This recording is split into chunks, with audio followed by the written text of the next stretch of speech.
so I know what it's like to try to get somewhere at 6 o'clock. But we're really glad that you came tonight. We know that there are some people watching us online, and glad for those types of capabilities for people who wouldn't be able to make it. So welcome. This started a couple weeks ago with a guest speaker. We had Amanda Tyler here, who is the executive director of BJC, Baptist Joint Committee, and she just gave us sort of an overview of Christian nationalism. What is it? Why is it a problem? And a little bit about what can we do about it. But she's also written this book. How many of you have a copy of this book? More than last week. That's right. Yes. That's right. More than last week. Some of you got one between now and last week.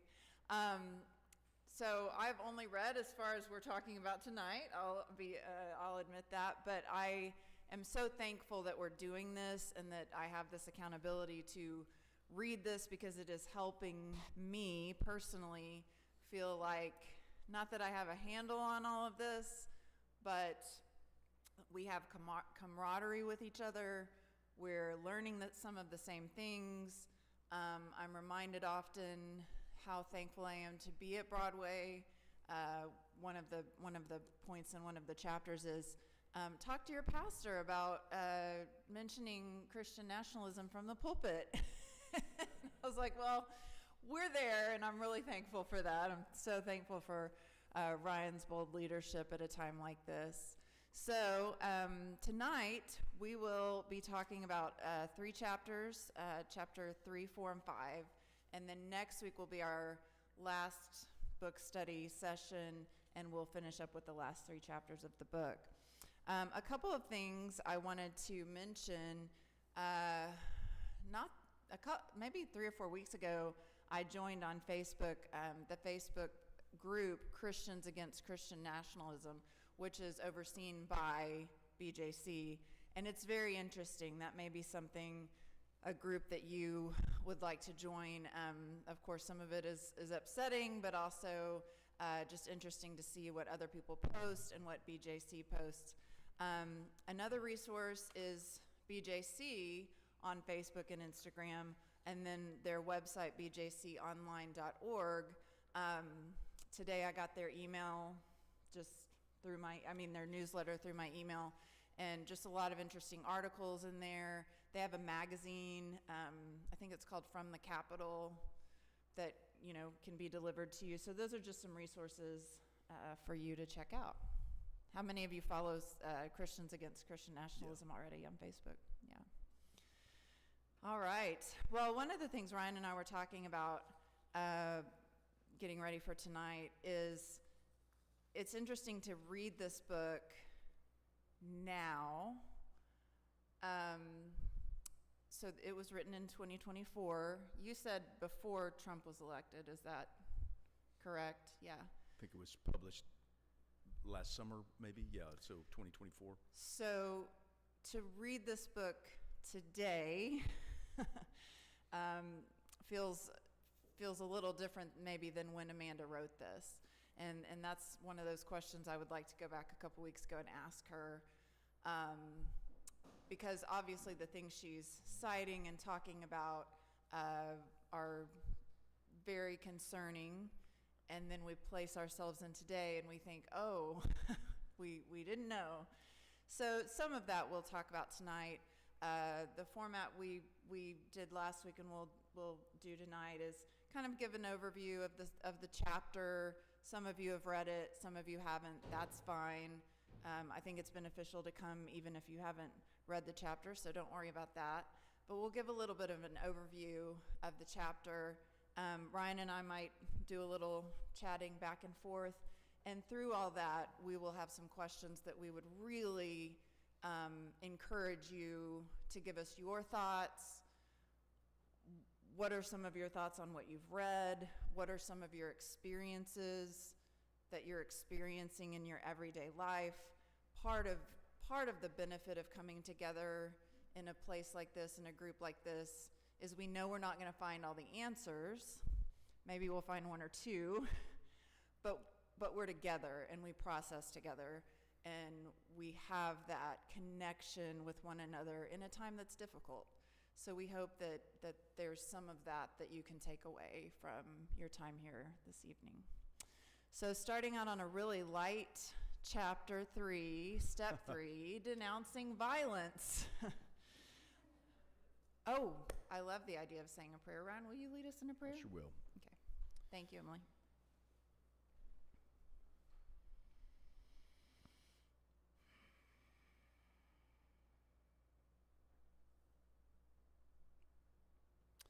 Gracious God, we ask that you would come and be with us. We take on heavy content tonight, and these are heavy times. We ask for your spirit among us. We pray for your guidance. We're here with one another to connect, to open, to deepen, to understand, and to seek to be a part of a redemptive plan. Show us what is ours. Enlighten our hearts. This world is heavy, and I pray that we could find encouragement with Amanda and with one another. We ask in Jesus' name, amen. Amen. Thank you for that suggestion. I needed that. Okay, so again, remembering when Amanda wrote this, and just to let you know, we'll be talking about chapter 3, denouncing violence, chapter 4, commitment to the separation of church and state, and chapter 5, take on Christian nationalism close to home.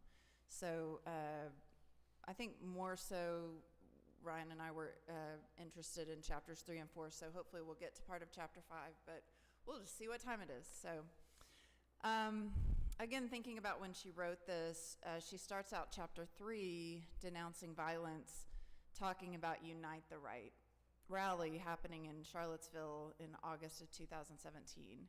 And most of us probably remember hearing about that. I find it really interesting that Amanda is married to a man who is Jewish, and she talks about this experience watching this on TV with her Jewish family. And that caught my attention because that would not be my experience. And to think about that through her eyes, through her husband's eyes, through her in-laws' eyes, and how that must have felt. She talks about how when a community is scared to gather for worship, then religious freedom has been violated, which of course that's an obvious statement.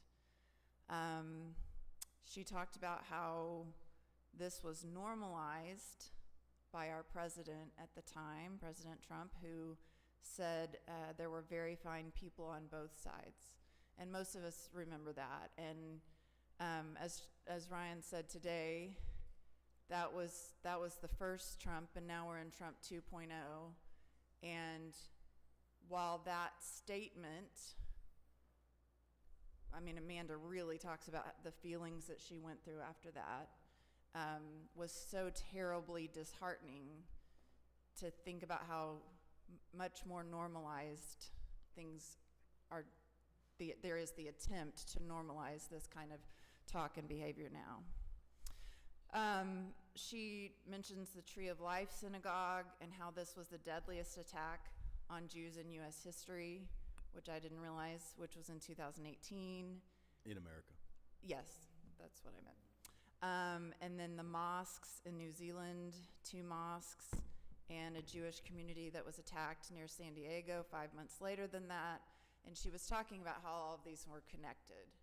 And it was around the time of the midterm elections, and that the root structure behind all of this, of course, is hatred and bigotry. And she really ties in our Christian values and the words of Jesus and the peacemakers that we are called to be. And she brings that up from other religions as well. And just her main point throughout this chapter is, as Christians who follow Jesus, we denounce this violence. And then she goes into, different kinds of violence: gun violence, political violence, rhetorical violence, which I thought was really interesting I'm glad she put that in the category of violence, historical violence, and then cite some other situations of violence. And we could have a whole conversation on gun violence, but of course she mentions American society's idolatrous devotion to guns and gun culture, and connecting that back with white Christian nationalism and how it's tied to Christian nationalism, it's tied to racism. That was just an interesting connection to talk about gun violence. She talked about political violence, and we talked a little bit last week about January 6th and all of the language of spiritual warfare that was incorporated into that. And, this I think is maybe the hardest thing for me, maybe it's the hardest thing for you, when we're talking about denouncing violence, which of course that is what we are called to do. When our leader does not denounce violence, in fact, she talks about this, when our leaders' messages are steeped in rhetorical, violent language, then of course there are people who are going to be influenced, and they're going to act on it. And that's what we see, that's what we're seeing. And that is one of the most disheartening thing, is the messages we're getting from our president. Rhetorical violence, she talks about going to visit Reawaken America. Did those of you who read that was really interesting. She was really brave to go to that and to hear her experiences there, and the language that people used. It's just total Christian nationalism. God is rising up an army, those kinds of phrases. But this was something that kind of caught my attention. She talked about, while she was there at this big conference, Christian Nationalist Conference, how the people who were attending, we talked about this a little bit last week, Emily, the people that were attending seemed genuine. Not the leaders, but the people who were attending were getting caught up in what felt to them like worship. So I think of my days at youth camp and the singing and the tears on the last night of youth camp, those kinds of things, where there might be manipulation involved, but the people, what they're feeling might be genuine. And she talks about how she saw this experience of ecstasy and worship and fervor, but then she asked that question, but what religion are they experiencing? And then the last thing I'll say about this chapter is, on page 90, it's that whole idea of using religion to condone violence, which is so scary. And she talks about, if God is on our side, then of course it's justified. So the quote, I'm trying to remember who said this. Reverend Matthews. The quote is, "Once the state has the unconditional endorsement of the religious establishment, nothing is off limits. Anything is acceptable because we know the phrase, God is on our side." And then later at the end of that page, she says, "But we should carefully examine times in history when religion has supported state-sanctioned violence, and we should learn the lessons embedded there. Religion should never be used to justify violence, and when we see that happening, we must denounce it." So that's sort of a general overview of the chapter. Thinking about all of these issues in our time right now and the things we're seeing just in the last few weeks even. Just some questions for discussion. I'll ask Ryan some of these questions first. How is political violence playing out in our nation now? How are we seeing Christian language and scripture being used and twisted to justify violence? How do we as Christians denounce it? How do we actively do that? So those are just some questions from the chapter. Ryan, do you have the answers? Sure, yeah. I think that this chapter feels really heavy right now. Yeah. Maybe probably more so than when it was written, and more so than maybe if we had read this book, say, 6 months ago. But with the summer that we've had, coupled then with the political assassination that took place, assassinations which took place, or attempted assassinations which took place in Minnesota, then coupled with also the murder of Charlie Kirk, this definitely takes on a new heaviness. And I just probably want to first recognize that, and I think we're all dealing with this in a pretty heavy way. She cited a poll that came out a couple of years ago from PRRI, and PRRI is Robbie Jones's polling outfit that talks about the rise and the justification of political violence, and how that is, it's true that there is a rise in the acceptance of political violence, both among Democrats and also Republicans, and so the left and right. And so I think we're seeing the bitter fruit of that right now. And when she started off this chapter with her comments about Charlottesville, I remembered that I came in view of a call to this church on that same weekend. Wow. And I can look back at that and say I feel like that was, there was foreboding there, frankly. And I remember that took place on Saturday, and on Sunday I preached in view of a call, and I referenced those lines from Yates, The Second Coming.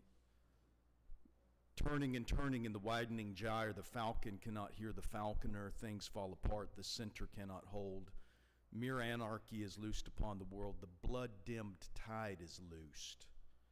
And everywhere the ceremony of innocence is drowned. The best lack all conviction, while the worst are full of passionate intensity. And I just think of the intensity with which we watched those guys marching around Charlottesville at that time. So we're living in a new age. I mean,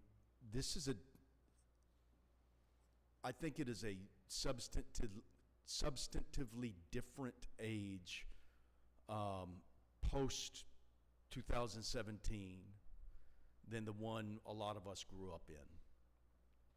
And I think that these polling numbers track that, as does the evidence that we see around us of what is taking place with respect to violence, political violence. And I want to remind us that she ends her chapter with having us to read, "But I say unto you who are willing to hear, love your enemies. Do good to those who hate you. Bless those who curse you. Pray for those who mistreat you. And if someone slaps you on the cheek, offer the other one as well." And I think that historic Christianity, deep commitments to peace building, to that strain of nonviolence, which has been a very, very powerful witness.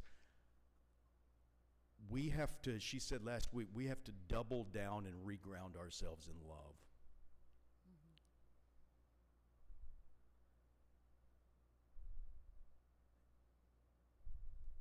I believe that Gandhi was right when he said, an eye for an eye is going to make every one of us blind. And what it's going to do is we're going to sow the wind and we're going to reap the whirlwind if we don't have a change of consciousness about how it is that we're going to go about redeeming this country again. Dr. King's language is that their message was to redeem the soul of America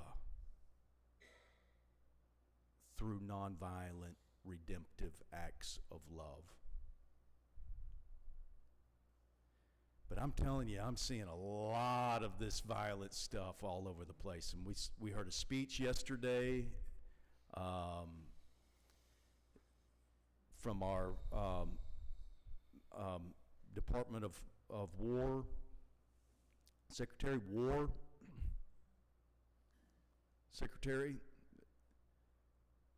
followed then by, I watched, I don't know if they, I don't know what's true and what's not anymore, frankly, and that's part of the problem. Mm-hmm. But I saw on Facebook immediately after that, the Lord's Prayer being articulated with the backdrop of aircraft fighters, bombs, soldiers, et cetera, and of course it ends with deliver us from evil, and the clear message was that this is the way that we're going to defeat evil.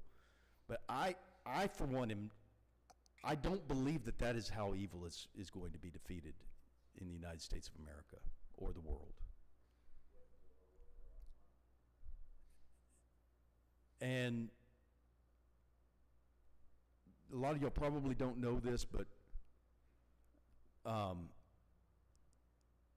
my middle child's name is Daniel, and his name is Daniel, and his middle name is Desmond, after Desmond Tutu. A long time ago, I wanted to name him Tutu, but Irie was like, no, this is America.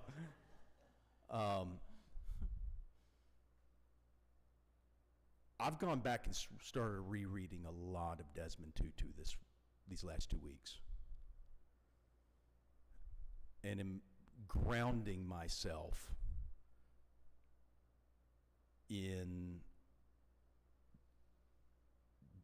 the practices and the deep commitments to nonviolence, to loving enemies, to loving even those who hate us. And that is hard work, but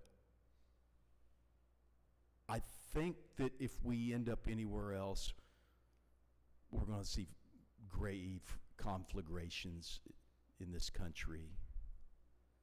And we may anyway. But at the end of the day, it will be the peacemakers who can build the bridges. Now, let me say, some of the language, all that language that gets used, Paul talked about putting on the helmet of salvation, the sword of the word, and all. That's kind of violent language, but Paul was using it in a way that was intended to be nonviolent. Mm-hmm.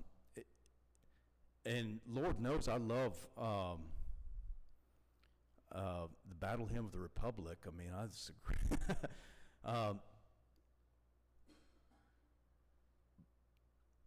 But I think we have to be very careful about our language and imagery right now, and double down in the scriptures that teach us to be nonviolent and to love our enemies. And you know what? It's apparently very subversive to stand up and read the Sermon on the Mount. But that is where my deepest convictions are. And I think if we end up, heading anywhere anybody with God on our side, that old Bob Dylan tune, with God on our side. Well, I think Lincoln had something to say about that when he said, but are we on God's side? Like,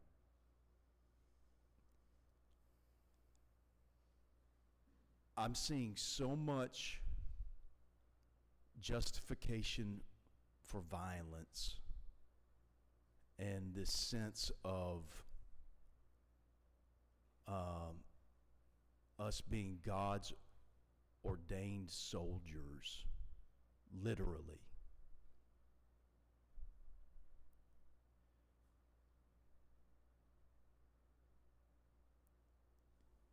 Where that will end us will be deeper authoritarianism, suppression of minorities. And I think on both in America and also a Christianity that I just frankly don't recognize.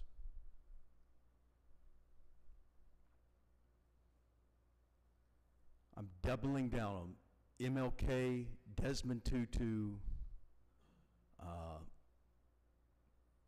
Gandhi, who turned an empire around without firing a bullet. And, I don't think that we have much choice right now but to choose love. Because as Dr. King said, hate cannot drive out hate. Only love can do that.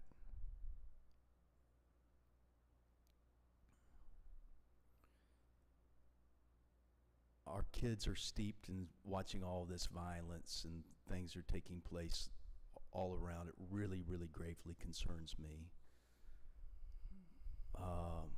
But the question that you asked,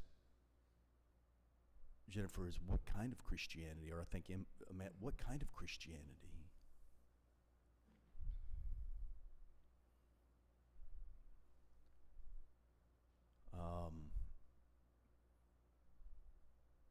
I'm betting my life on the kind that Desmond Tutu was about.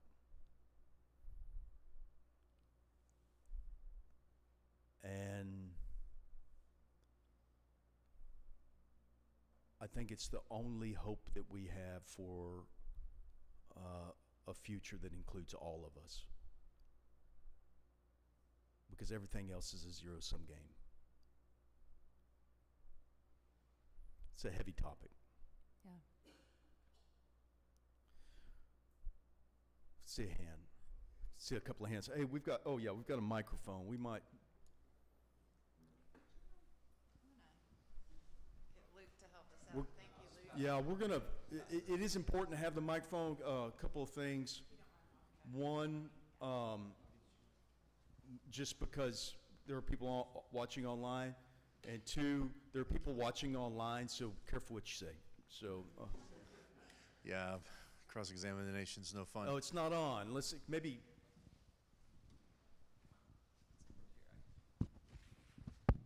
Okay, yeah. Check, just check. Hold it up real close to your mouth. Yeah. All right, thank you. Yeah. Are there lessons from India and South Africa and civil rights about how to use a posture of love? A posture of love is generally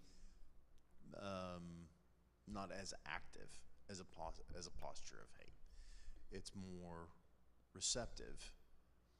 So how is a posture of love active? How is it propagated? Okay, that's a really good question that I don't completely have the answer to, but I think, I've really engaged a lot of the work of someone named Walter Wink, W-I-N-K. And he's done a lot of work on what he calls engaging or unmasking the powers. And really, it's about how you confront in a nonviolent kind of way to to expose the abuse of an oppressive system or an oppressive state apparatus, essentially. And so love, Dr. King said, you know, love without power is sentimental and anemic.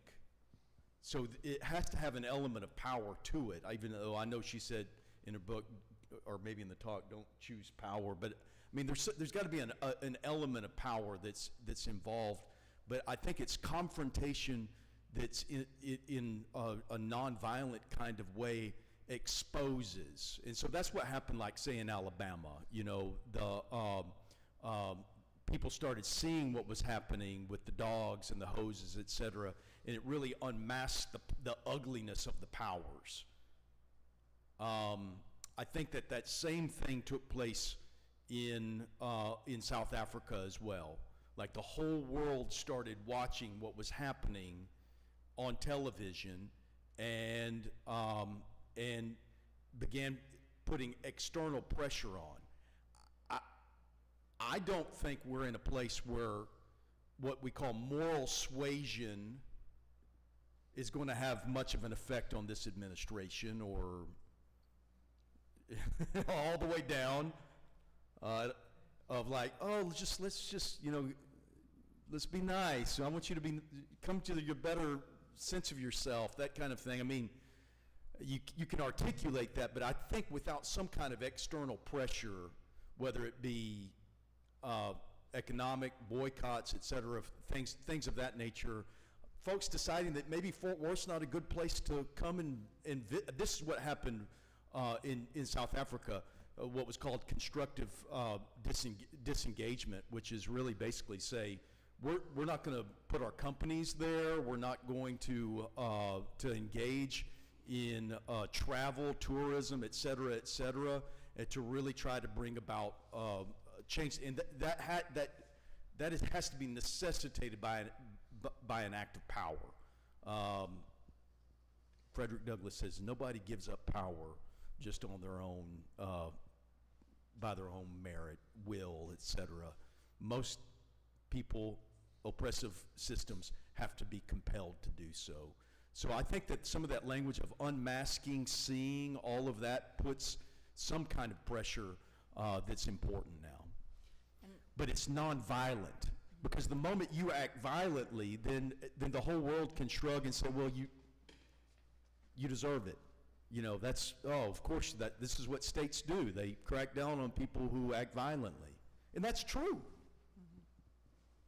One of the challenges as you were talking is, I was thinking in those moments of history, there was one channel, there was one newscast, right? I mean, people were all seeing the same thing, and it feels like today there's a lot of people on the other side who are seeing maybe a different message. That is definitely a new challenge for us. We're not all getting the same news.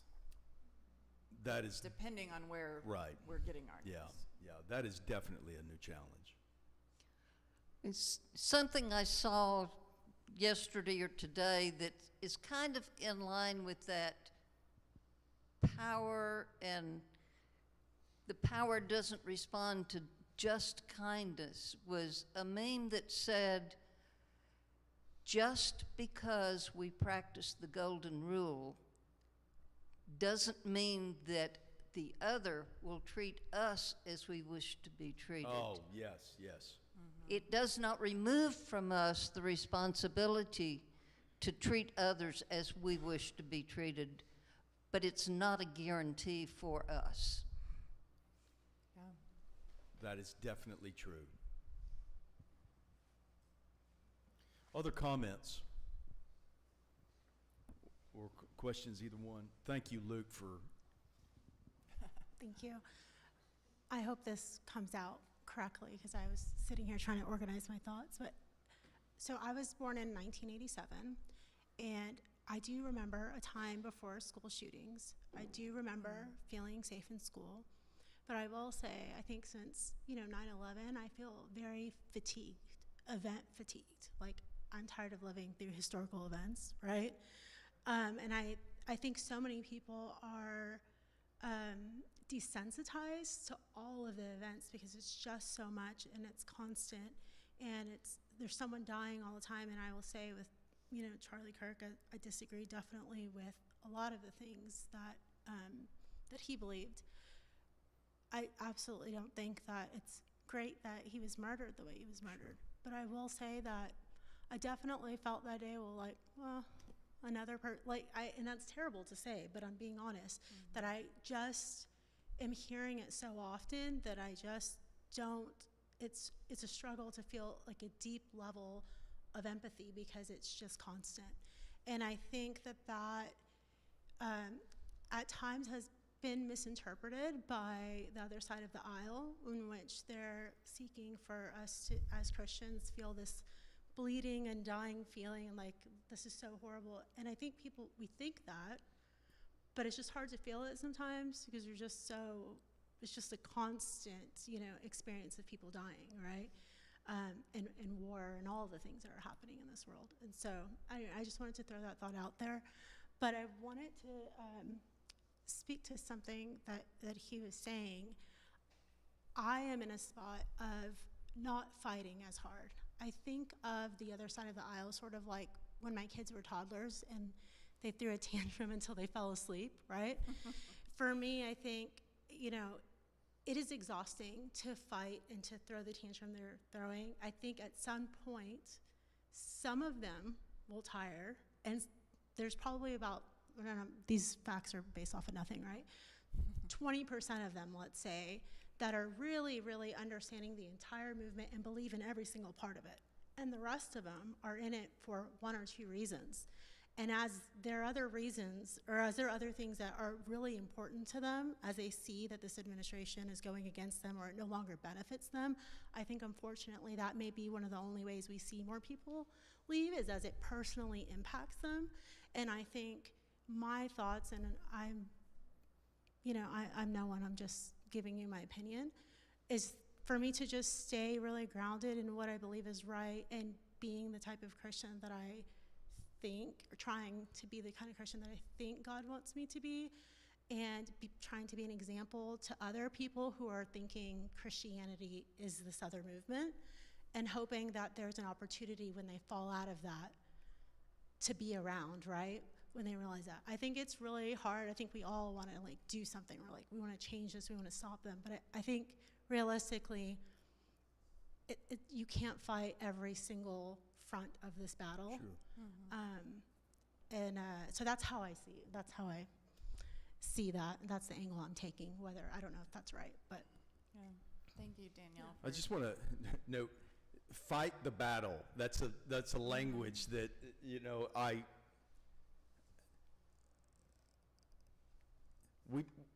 you're meaning fight the good fight, not, so I'm holding on to that language, but I recognize that this language thing is a part of this chapter as well that I kind of actually wrestled with in it. So go ahead, you have a response? Oh, I was just going to say, I think that, thank you for sharing that. That felt very heartfelt, and I think that is probably a lot of our experience here in that feeling of, I think what I was hearing is a feeling of helplessness when there's another school shooting or more gun violence. And unfortunately, I think that helplessness can turn into not a lack of empathy, but what was the word you used? Desensitized. We become desensitized because we're human and we have to go to work tomorrow, and we have to you have to take care of your girls, but I appreciate what you're saying. Is it's kind of like that idea of doing what you're supposed to do, teaching your girls what you want them to know about Jesus and about Christianity, and we're tired and we're desensitized, and so hanging on to those things, I think, is not a small thing. So thank you for sharing that. I also think when it comes to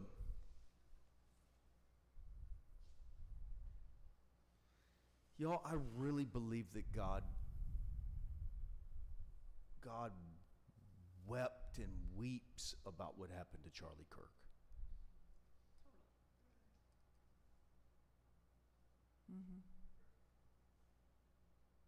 And the moment we get to a place of being desanitized to another person's humanity, as the Quakers say, when in fighting the beast, you become a beast, then the beast wins.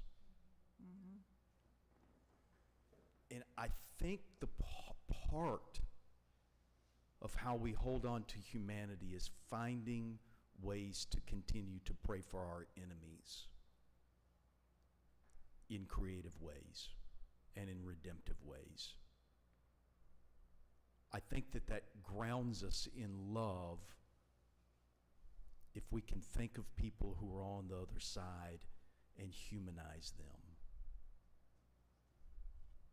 Maybe that develops our capacity for empathy as we practice it daily.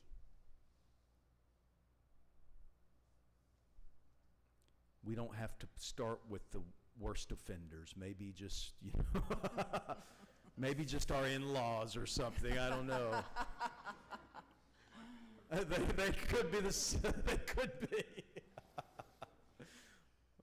My mother-in-law may be watching this. She's great. I was going to say, so. remember we're online. Not talking about you, Michelle. We might not be able to share everything. Other thoughts before we move on? I have some. I was sitting here gathering my thoughts, taking it back to like justifying violence with Christianity.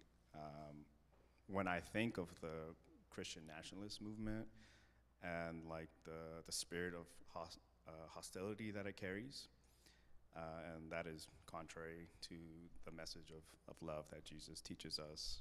To me personally, it highlights the scriptural gymnastics that is happening within this group, and that allows them to justify the violence and the resistance in their actions that they end up creating. For example, one scripture that comes to my mind when I see this group is you can enter God's kingdom only through the narrow gate, and the highway to hell is broad. And I think this group can take a scripture like that and see themselves as the narrow road, especially when they start receiving like resistance, and they use that as evidence that they are that narrow road. And they don't realize that the call to love our enemies is the narrow road. And I think, to add to what Danielle was saying, there is a feeling of, I guess you could say, like spiritual immaturity that I see that is happening within that group. Like a child that's throwing a tantrum or they're angry. And I think ultimately, like what Jesus is trying to tell us is this path to love it is hard, and it's there to mature us spiritually or let us live up to our highest potential, whatever that may be. And yeah, those are my thoughts. Thank you for that. See another hand. Sure. Either one. I was just thinking about a commentator I was listening to preach on the line, and he was saying that bringing up the fact of the choice between when Pilate gave the Jews the choice between Jesus and Barabbas.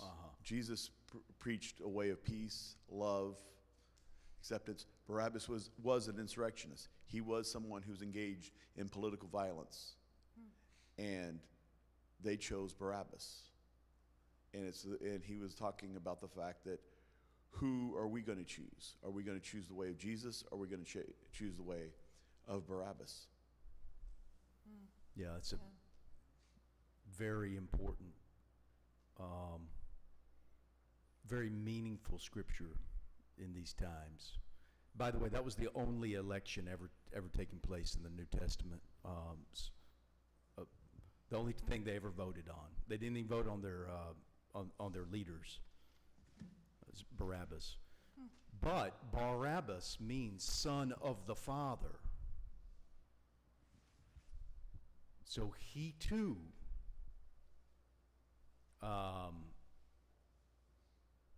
Christ died for, literally. Christ was given up for him so that the people could have Barabbas back. You talk about grounding in love. Barabbas, the son of the Father. It also makes me think about, whenever I think about the passion story and the crucifixion, I think about human nature that's within all of us, and how quickly Jesus' followers turned completely, 180, and we're no longer supportive of him. And it just as you were talking, I was thinking about our own human nature that's in each one of us, and our capacity to be manipulated or to give in to our selfish desires, and that idea of grounding ourselves in love and thinking about how other people got to where they are, that can help grow that compassion and that seeing others as human. And I don't know, I was just thinking about the human nature of people in that story, and we're all those humans. And they thought that they were doing right. So many of them, that story. I mean, I could see how I could have made that decision at another time in my life. We saw a hand over here, and then Kelly, and then we probably should do some other chapters. Go ahead. So I'm actually, I guess you could say, reformed, former Christian nationalist, and I'm thankful to be at a place like Broadway. The first Sunday I came was a sermon on the evils of Christian nationalism. I think it was titled, "We Can't Let the Christian Nationalists Win." And shall the Christian nationalists win? That I was said, yes. This is the place for me. But I would say props to you for raising kids, fellow millennial over here.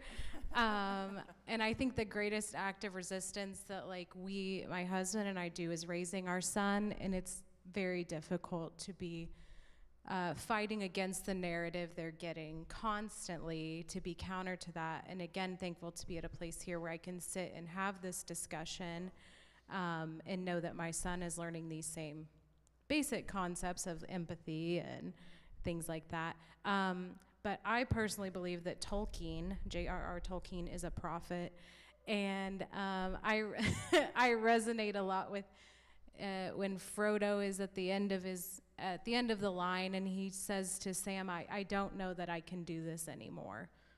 I'm done. He was ready to hand it in, and he said, we have to hold on, that there's some good in this world, and it's worth fighting for. And that's kind of my mantra. There is good, and it is worth fighting for.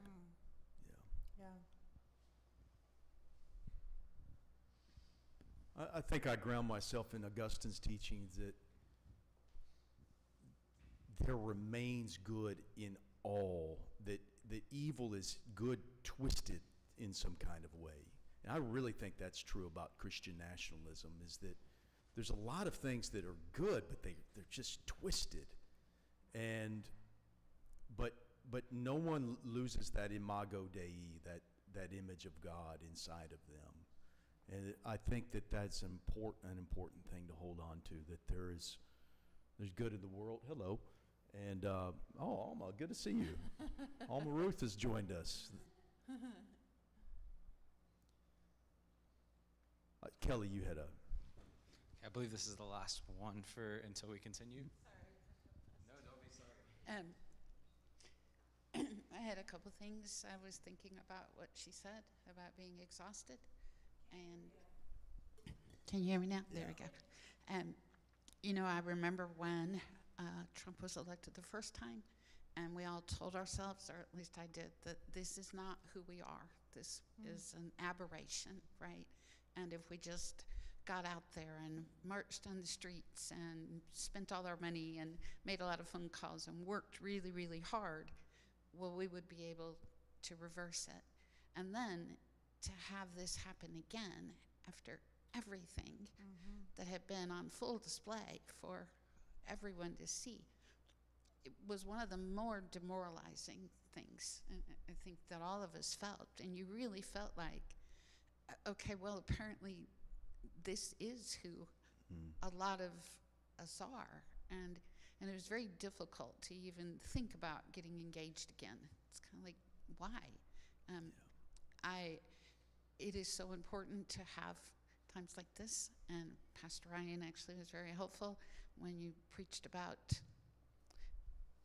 was it Ezekiel, whoever was exhausted? Oh, yes. in- The prophet Elijah. Elijah, it was Elijah, Yeah. and no food, no what, could not go on, and Yeah. you said, but we have no choice, right? Yeah. And I went home and said, okay, there's no choice. We have to find the support and find a way. I'm raising an 11-year-old, and so doing this all again, my grandson came home, and finally the HEB school district gave in and posted the 10 Commandments all over the schools. Yeah. So this is starting early, and I feel like they have goals for our children, and we just have to do everything possible to give them something else. Can I just say something about Elijah? Elijah loved the man. Y'all hear the but coming on next. He also acted violently, and it wasted him. And when the disciples had a chance and wanted to do the same thing Elijah did, Jesus said, the Son of Man has come not to do those kinds of things, not to take life, but to give it. That's an interesting interpretation of that story. It exhausted him, and it got him nowhere in the end. That's another wrinkle in that little story.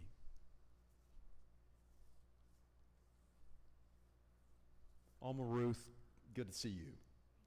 We'll be hearing more from her this weekend. Well, looking at the time, I'll kind of combine sort of just a few key points from chapters 4 and 5. Chapter 4 is talking about a commitment to separation of church and state. And then chapter 5 is talking about taking on Christian nationalism close to home. Thinking about separation of church and state, it goes back to that myth that we talked about last week, that we are a Christian nation. We were founded as a Christian nation. We're supposed to be getting back to that. And the same people who are claiming that are claiming, the separation of church and state. It doesn't say it anywhere in the Constitution, which is true, but what Amanda Tyler talks about is it says it throughout the Constitution. It just doesn't say those exact words. And she's quoting Representative Lauren Boebert, who's talking to a church in, I think, Colorado about it was in a letter, that's all, we don't have to follow that. We need to take back, the churches influencing the government, basically, is what she was saying. I like what Amanda talks about. She quotes several people about how this American experiment is actually this amazing thing, that it's we are an American original because of what the founders did in trying to separate church and state and to protect citizens to think and worship freely, that this, when we can do this right, it's actually really something to be proud of. And it's interesting to think about how many people have either lost that insight to how good that is, or maybe just weren't raised with ever thinking that was something to be proud of. She uses a couple of words here and in the next chapter that are good words to remember, the difference between these two: religious freedom, and religious tolerance. And we can think about those words in a lot of different contexts, right? Who we want free and who we want to tolerate. And how, religious freedom means you can choose, you're all equal, you can choose not to practice any beliefs, none of it is interfered with by the government unless your rights infringe on my rights. And then, of course, religious tolerance has within it the idea of power, and that the government has chosen the preferred religion and all the others are tolerated. And of course, you can imagine the differences that that creates and how that is sort of creating this caste system or second-class citizens, and harmful to the majority religion as well, as we keep talking about, because any religion that is forced is no longer authentic. It has to be, she says this in the book, it has to be voluntary in order to be vital. So, so those are some thoughts from the importance of the separation of church and state, which of course the Ten Commandments, all these different things that we're seeing are trying to unravel that and undo that. And then in chapter 5, talking about Christian nationalism, taking it on close to home, she does that again, where she uses these two words of patriotism and nationalism. This was helpful to me to think about the difference between these two. Patriotism is a good thing. We love our country. We want to wave a flag on July 4th. We want to uphold the Constitution. We are proud of our country. We're proud of our freedom.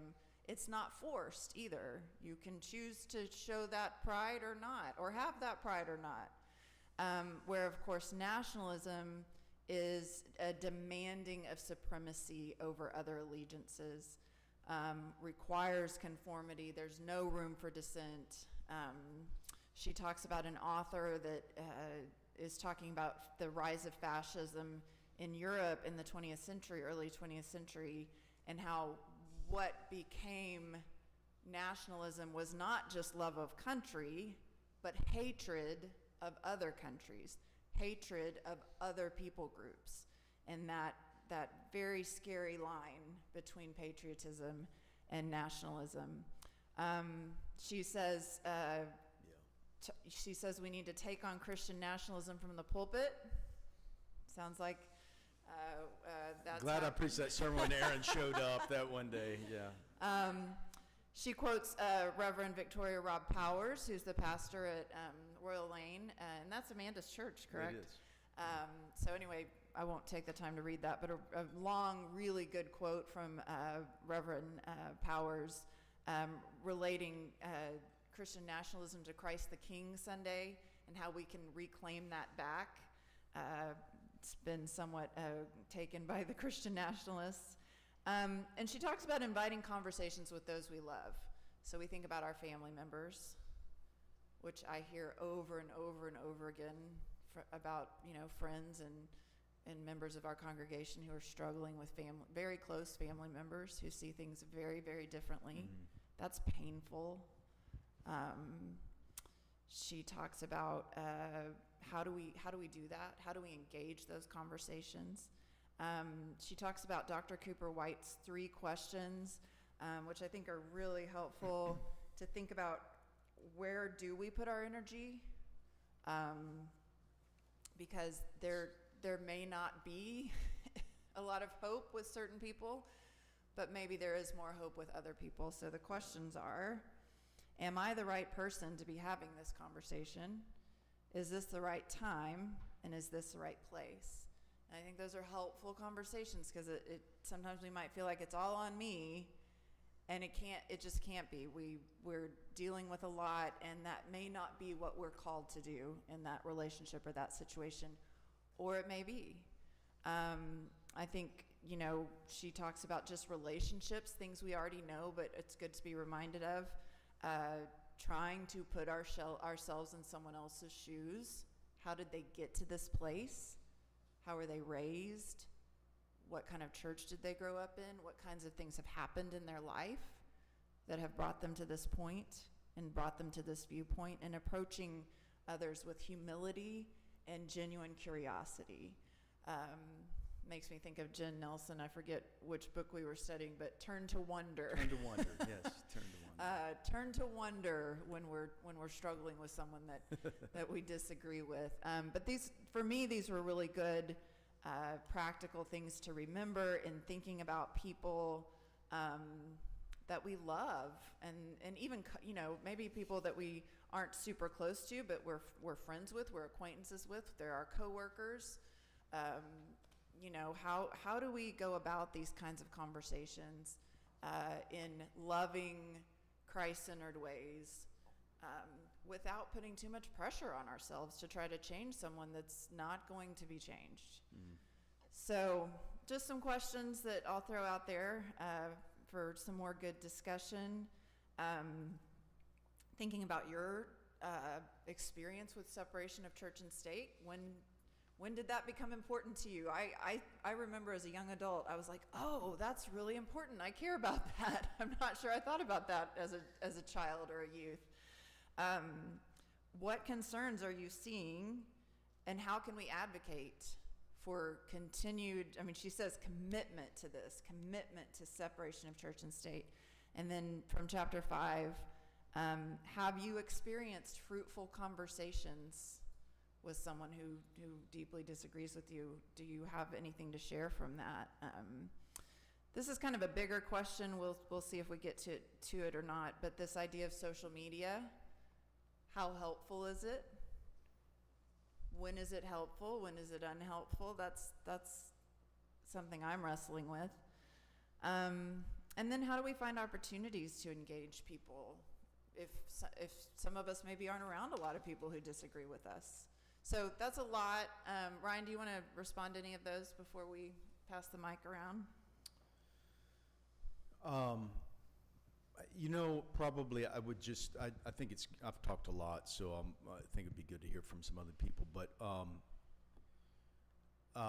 Pamela Cooper White, we actually did a book study with her about a year and a half ago on Christian nationalism.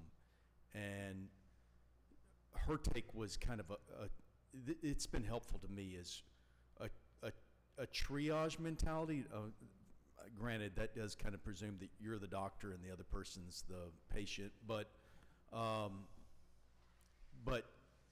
asking yourself, is this really going to be helpful? Can I really engage this person in a way, or do I need to just, maybe this isn't my place right now? I think that's a question we're all asking, and I think I put something on social media this week, not about Christian nationalism, but about I think trans rights, and I've had a lot of engagement on Facebook, and I can't engage every comment, but I try to discern who is legitimately coming with wanting to engage in a way that may be constructive, versus the same people are posting on my Facebook for like 5 years every time. They're probably not making much headway there, but they're still around, and I'm not demonizing them, and that's important too. Mm-hmm. Mm-hmm. So these two comments, we're curious to hear from you all on. One other thing is, I'm also, that she had in this book, a lot of questions about the American flag. You don't see an American flag in here. Mm-hmm. I think that's important. Yeah, she talked about that is really a very hot button issue for a lot of churches and a lot of church members, of having the flag in the sanctuary or not. I'm actually curious how Broadway, to my knowledge, has not had a flag for some time, if ever. I don't know. I would be curious about, because a lot of Baptist churches decided to do that, and but we have non-Americans worshiping with us every Sunday morning. Yeah. And our citizenship is supposed to be in Christ. And we're going to talk a lot about this on Sunday. A little teaser. Okay. Dave, you're good. No, you're good.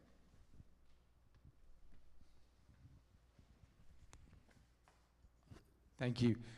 Great chapters 2 and 3. Thank you both. I'll be very quick. I know we're running out of time, but this is really actually better than the first session, because we really got into the juice of things.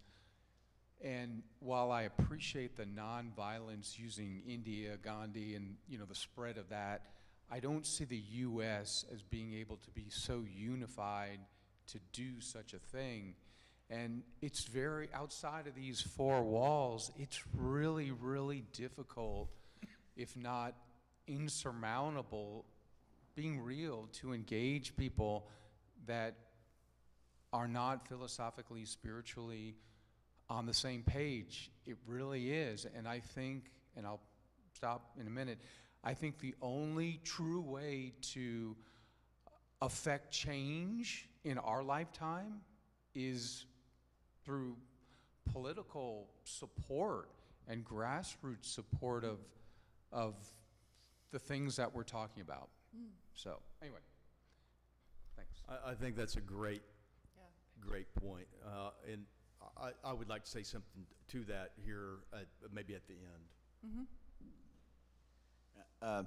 Just want to point something I found effective when confronting people who point out that the word separation of church and state does not appear in the Constitution, is ask them, where in the Bible does the word Trinity appear? And they're well, it's not there. That works well with everyone except for the Unitarians. So. But then they're like, well, it's not there. So then you confront them with, are you saying that the Trinity is not biblical? Like, oh, the concept's biblical. I like that. Except that it's just the word isn't. I'm like, yes, exactly. Just like separation of church and state is a concept taught in the Constitution. But not the phrase itself came later. And Amanda did say that the only time it's actually mentioned, she said this 2 weeks ago, and it's in the book as well, is when it's stated explicitly, there shall be no litmus test on religion. So that's the only time there is that kind of overt language around religion, and then it's in a negative context, or one that doesn't delimit a person from serving. Hi guys, my name is Alma Ruiz. I am a Christian missionary and I serve along the Rio Grande River on the Mexico side of the border. And we have seen how Christian nationalism is affecting globally. And especially after the Kirk assassination, some of my Mexican friends, Mexican family, Russian friends who came over for asylum, because it's confusing for non-Western people. Oh, it's the cross, and they're talking about Jesus, and they have the best worship leaders. So this should be legit. So it's a trap for naive people that don't understand what Christian nationalism is. And we are seeing, I'm based out of McAllen, which is in the Rio Grande Valley at the on the Texas border. And we are seeing an increase like never before in the past 5 years. The GOP has invested multi-million dollars, so our congresswomen are uber MAGA. And they're flipping the district, and what's the English word? Gerrymandering? Gerrymandering. Yeah, yes. They're doing that. And so we are seeing, whatever happens in the United States, it ripples globally. And it tricks the Christians from other nations in believing that what the United States is doing is the right thing. And that is super dangerous, you guys, especially for the work that we do trying to save people's lives, right? And so when I speak in MAGA audiences, which is very, very challenging, is inviting, in my field of work, inviting people and faith leaders or MAGA audiences to see migration, immigration, and borders through the lens of faith. How we see policies through our faith and not the opposite. We invite you to do that. I don't know much about American politics. It's the donkey and the elephant. I know that. And I said, what about if we follow in the ways of the Lamb, in the Lamb of God, and the ways of Jesus? And so that's something that it has, for MAGA audiences, when I speak and I get off, it's like, you shouldn't be doing that. You should be arrested. It's very challenging. But if it didn't work for the people of Israel, it will not work for the United States. We can only read the book of Isaiah and see, I'm tired of your sacrifices. I want your obedience. And so that is something that we are seeing, the ripple effect globally. And where the immigrants and the Christians that come here, is confusing for them. Sure. Oh, they're carrying the cross. They have the main worship leaders, and so this should be okay, and that is a trap from the enemy because it's a prostitution of the gospel. Alma Ruth is, as she said, a missionary on the Texas-Mexico border, founder of Practice Mercy organization, and the recipient of our World Hunger offering this Sunday. So she'll be speaking with us at lunch after worship on Sunday, and we're so thankful. She just got here, so we're thankful she's here. It's good to see you, Alma. Ruth, very good to see you. Other comments or questions?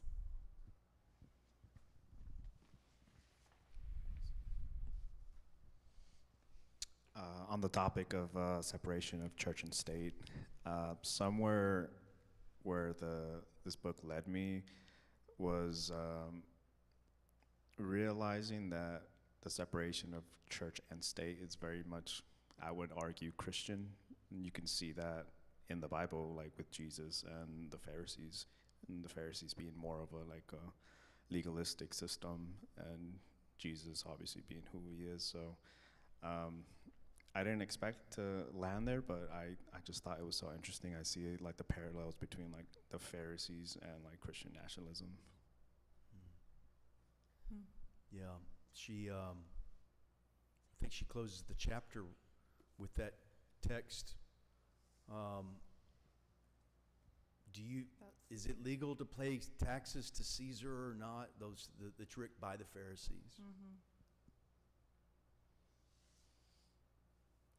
I think Alma Ruth's very, very astute in what she's saying about how appealing it looks, how Christian it looks.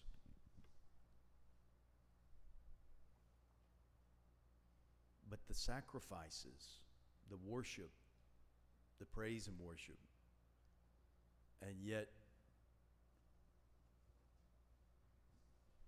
the poor,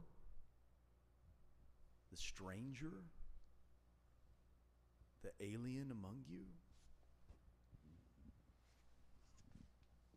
what about them? What kind of Christianity are we talking about?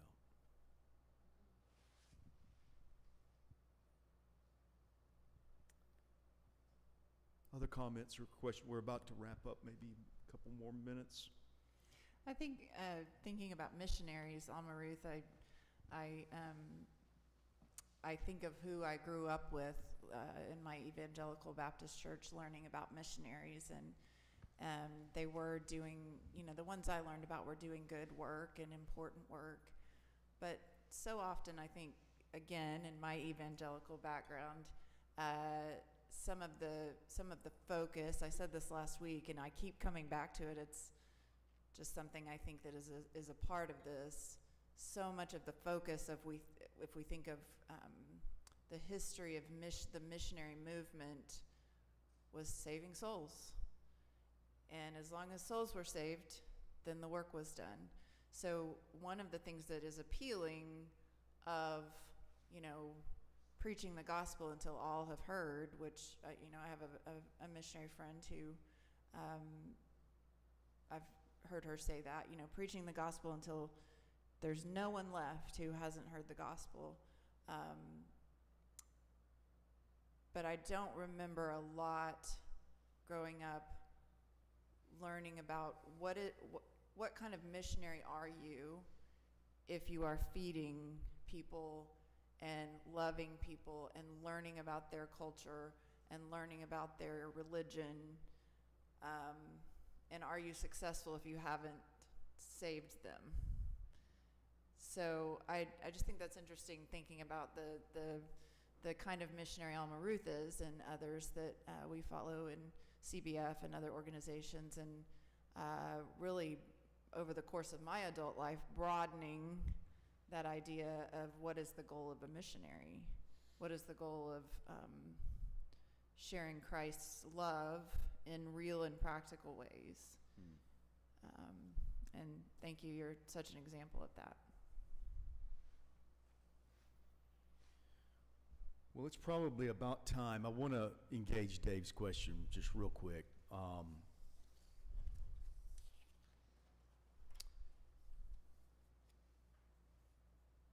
I think this is a time that requires of us perhaps what could be called revolutionary patience. And I recognize I say that from something of a place of privilege. And there are people who would say, I can't afford to be patient right now.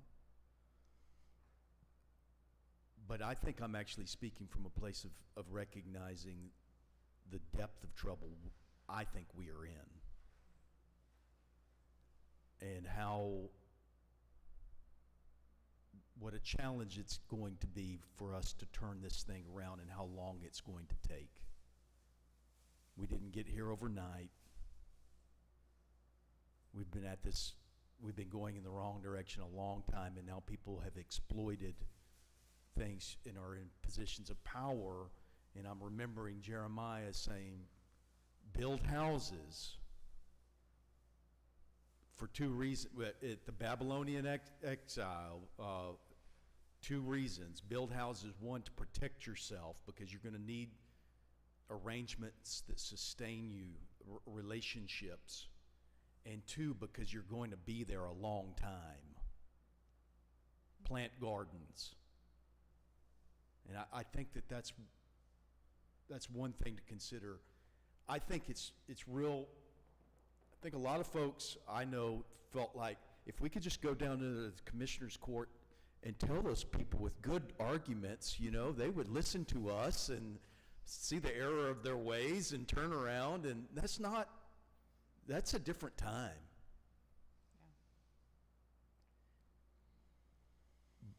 I am thinking we're like, you know how desensitized the Roman people had to become to death in those arenas? Like, this is the place we are with respect to gun violence. And it could be a long time before there's a change of consciousness. There's a person named Telemachus. I don't know if he was real or imagined, but you can Google him. I don't know what happened, but it's like overnight the consciousness shifts and something happens. But we don't know when that is. And I think until then, we're planting gardens, we're building houses, we're having children, we're teaching children our faith in our house. And this house is going to be free. And then the other thing is we're planting seeds. And I've always loved the story of a man named Trevor Huddleston, who was a British missionary in South Africa in the 1940s, saw the horror of what was taking place, protested with the rise of apartheid government, got thrown out of the country, and wrote a book called Not for Your Comfort. N-A-U-G-H-T. Not this, like, this is bad news. This country is going in a terrible direction. And he was telling the truth about where he was, but before he was thrown out, he would go and see this little boy who had tuberculosis, and he would go and see the little boy weekly and built a relationship with the kid. Sees the boy's mother and just does this subtle thing. He took his hat and doffed it to the little black boys in Sophia Town. And the little kid was just like, what kind of white man would respect my mother like this? And that little kid's name was Desmond Tutu. And I'm just reminding us that little seeds that we're planting right now, it may be a long time. But I think it requires some revolutionary patience and a grounding in God's love and the teachings of Jesus. And the belief that as the Lord says in Exodus, I have heard my people's cry, and I'm going to come down. That's going to happen. God doesn't leave us, but Jesus says, when the Lord comes, will he find people still praying and not giving up heart?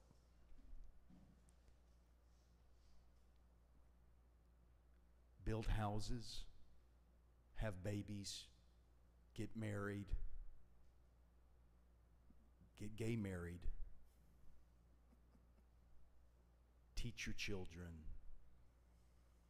plant seeds. Plant seeds.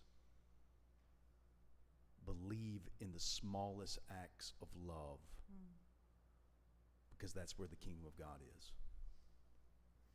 I believe that. I hope you do too. That was kind of a sermon. Sorry about that. It's good to end on a note of hope.